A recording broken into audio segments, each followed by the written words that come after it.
Hello, guys. I hope you're all doing well and using the free time you have during the lockdown in the best of ways. In what follows is the next part of your course on phonology. This is a continuation of what we have done in class so far. It includes explanations which are followed by exercises, some of which are solved for you and others you will have the opportunity to do yourself.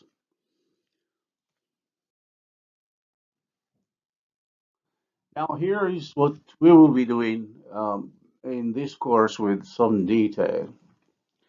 The first item is on phonemes and allophones. Well, you remember certainly that we have covered this before in class, but we will be picking up this issue now and then as we move along.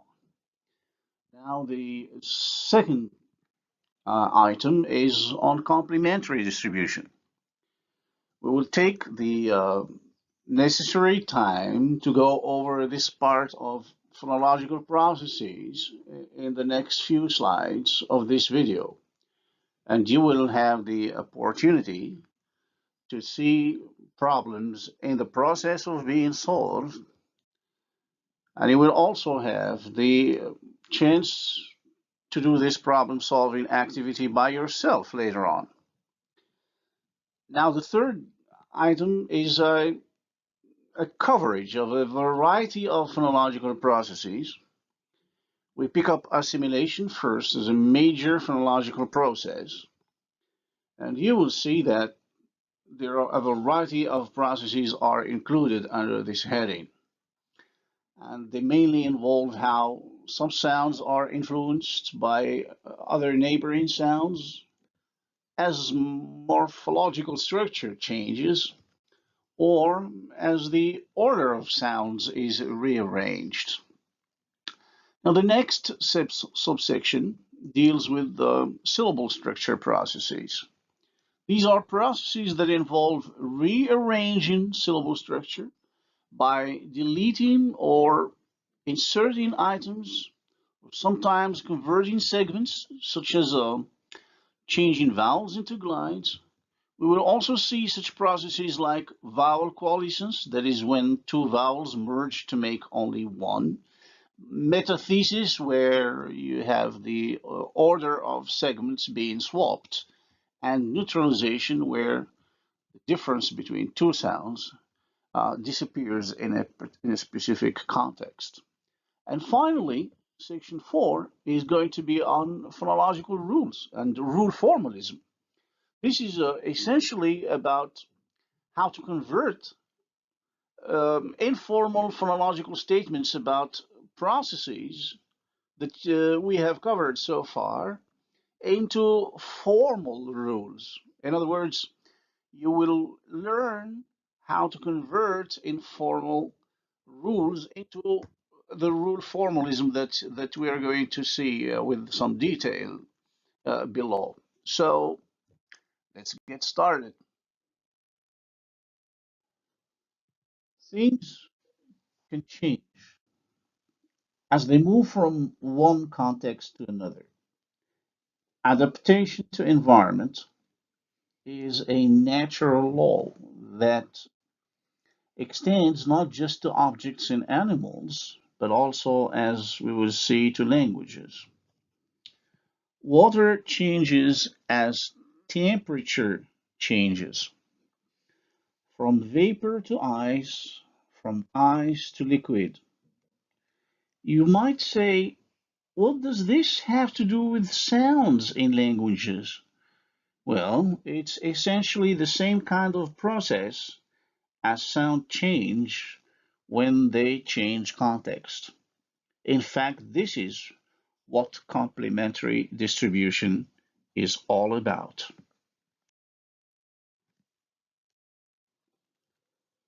Let's have a look at personal pronouns, for example. The form of a personal pronoun changes as the pronoun shifts position from the subjective case, that is when it is subject coming before the verb, to the objective case, that is when it comes after a verb or a preposition. What makes sentences A, C, and E ungrammatical while B, D, and F are grammatical? Well, the answer is simple. For each context, its specific form. It is the morphological rule that governs the variation between the subjective and the objective cases. The two forms can be considered as having mutually exclusive contexts. In other words, where one form occurs, the other doesn't. We might consider this a case of morphological complementary distribution, so to speak. This context-form relationship also extends to meaning. What the word ring means during a wedding ceremony is certainly not the same as the meaning it has during a boxing match. In fact, we might even say that meaning in language is shaped by context in ways beyond limitation. Now let's get back to complementary distribution in phonology. Consider the following example from English where we can see the difference between voiced liquids and voiceless liquids in English. The voiced liquids include a variety of contexts here where we can say examples like rope in word initial position, arrive in intervocalic position, art between a vowel and a consonant, every between a consonant and a vowel, and so on. While the voiceless liquids have an exclusively unique context, they occur only after voiceless stops. Look at the examples. Prince, tree, crab, practice, clown, plastic, etc. So there is only one context for voiceless liquids and a variety of contexts for their voiced counterparts. Recapitulate then, voiced liquids occur in word initial position, intervocalic position, between a vowel and a consonant, between a consonant and a vowel, before a final consonant, and in word final position. Following a word initial voiced stop, while the voiceless variant always occurs in one single environment, following the consonants t, and k, that is the voiceless stops. Again, we conclude that where the voiced variants occur, the voiceless variant doesn't. This is essentially a case of complementary distribution. In this case, we can say that the voiced and the voiceless variants are in complementary distribution. Now, once the contexts for the different variants have been identified, we need to move on to determine which of the two forms is the basic form and which is the derived form. And in order to do that, we will need to consider the criterion of frequency of occurrence. Now, what does that mean? That's what we see in the next slide. Now, in other words, we might say which of the two variants has a larger distribution than the other. The answer is, since the voiceless liquid is found in only one context, that is after a voiceless stop, and the voiced liquid occurs in a variety of contexts, or let's say elsewhere, This voiced liquid satisfies the elsewhere condition. Hence, the voiced form is the basic phoneme, while the voiceless form is an allophone because it occurs in one single specific context. The rule that draws the derived form from the basic form can be stated as follows. A voiced liquid becomes voiceless when preceded by a voiceless stop. Okay, let's look at this example from Tashleit. We compare here the simple form of the glide ear and the geminate form, ear. Look at the different contexts where each one occurs. Now let's look at the simple form first. In, that's word initial position. Ade, in word final position. Teiri, that's between a vowel and a consonant. Terielt, between a consonant and a vowel. While the geminate form, as you will see, has one single context. It always occurs between two vowels. Ayur, tawaya, miya, ski. The simple form of the glidea and its geminate counterparts are in fact in complementary distribution. Now, of course, we were answering the question, what's the context for each? We've already answered the question. We have a variety of contexts for the simple form and one single context for the geminate form. Let's recapitulate. The geminate form is limited to one context, that's between two vowels in intervocalic position, while the simple form is found in a variety of contexts as we have just seen. Now, the conclusion that we would draw from that is that since y is the phoneme because it occurs in a variety of contexts, while y is the allophone because it is limited to one single context. So here we're applying, if you remember, the principle of frequency of occurrence that says that y occurs in one context and the simple form occurs in several different contexts, therefore satisfying the condition, the elsewhere condition. I guess that rings a bell. We move on to the next slide. Now, here is a detailed example of how we go about solving a problem on complementary distribution. We're taking the example from southern Congo, and we can see that the alveolar consonants t, s, and z are in complementary distribution with ch, sh, and j. That is t with ch and s with sh and z with j. Now take your time. You might want to pause the video and take your time to look at the data carefully before you move on. Now read the following questions carefully. The first question says, state the distribution of the sounds. Where do t, s, z occur? And where do ch, sh, and j occur? The second question is about the frequency of occurrence.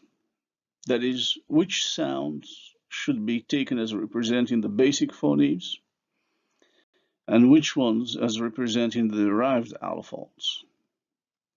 Is it the first members, that's t, s, or z, or the second members of each pair?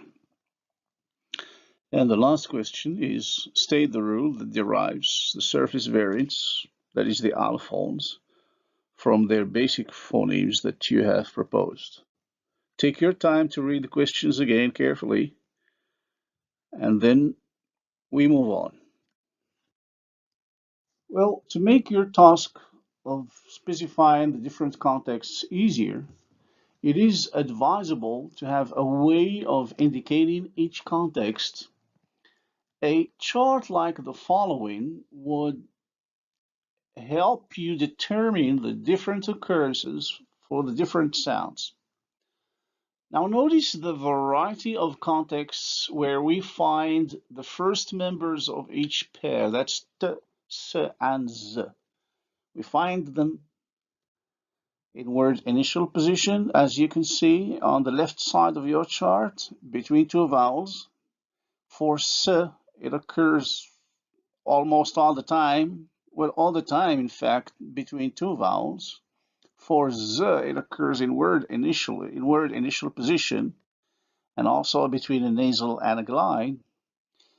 Now for ch, sh, and j, it's quite easy to see that all of them occur in the same kind of context, that is just before the vowel E.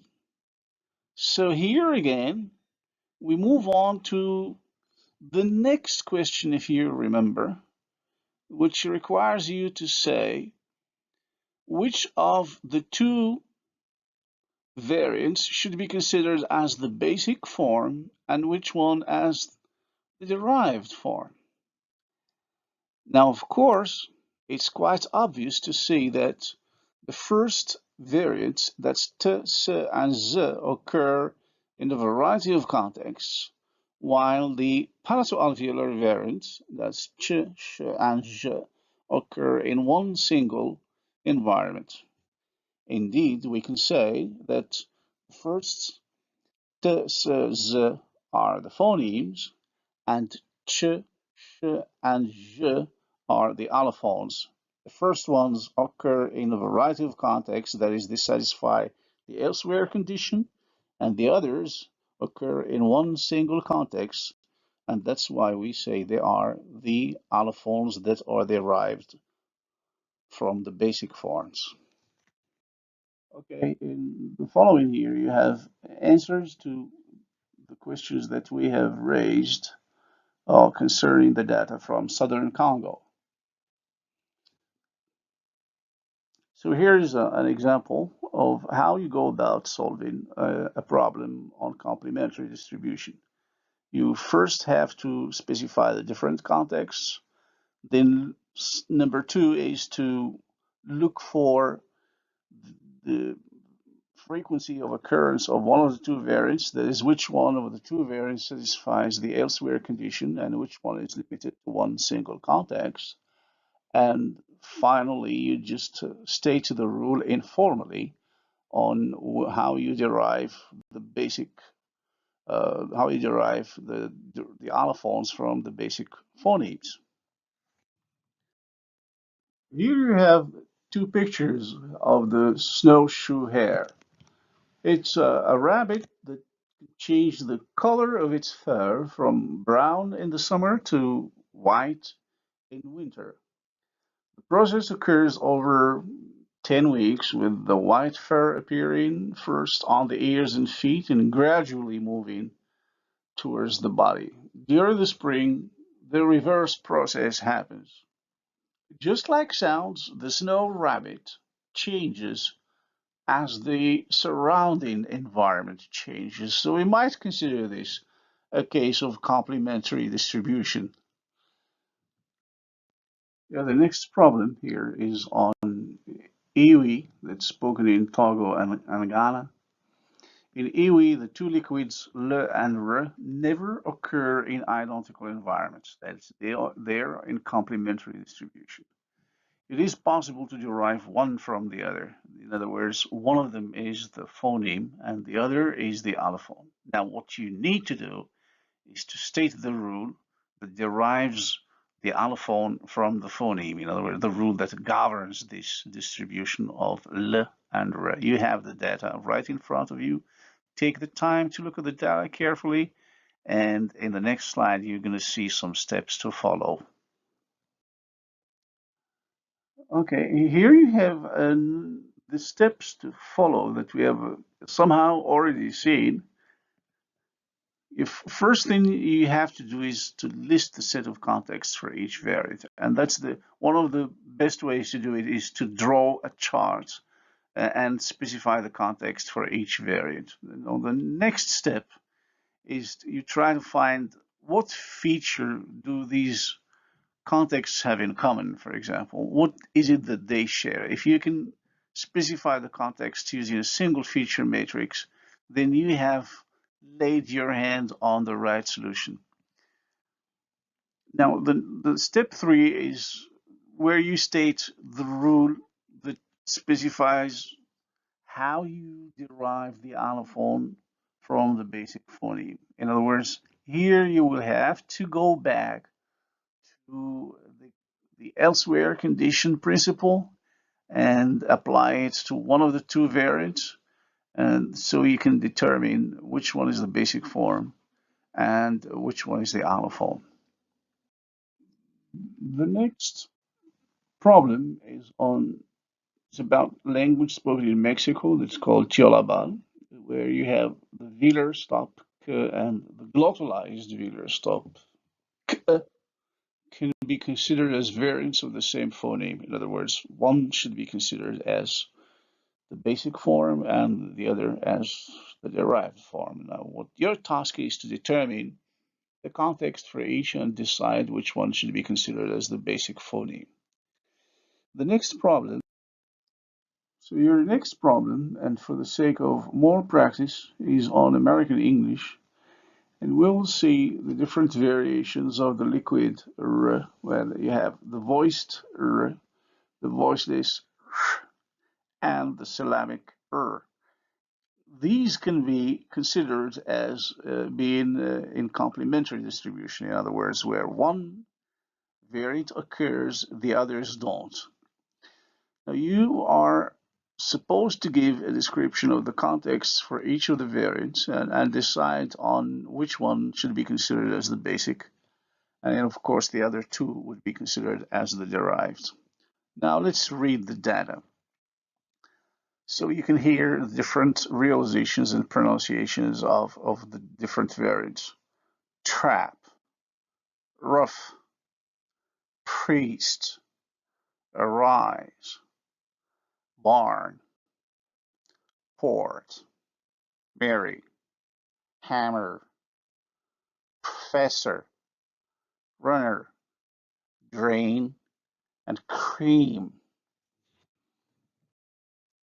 But now your last problem in this section is on Korean, and it's about different stops that have variants for each of the stops, the bilabial stop and the alveolar and the velar, each one of them having different variants. Now, can we consider the sounds in each set as allophones of a single phoneme?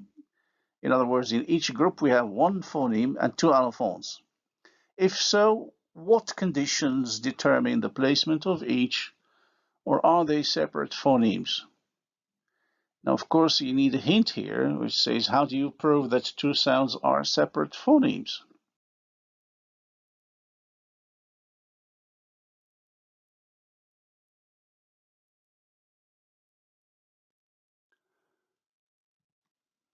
Now you remember, of course, the different steps to follow that we have seen earlier on, and you apply this to this problem on Korean. You will be receiving solutions to the problems later on, and good luck with your job.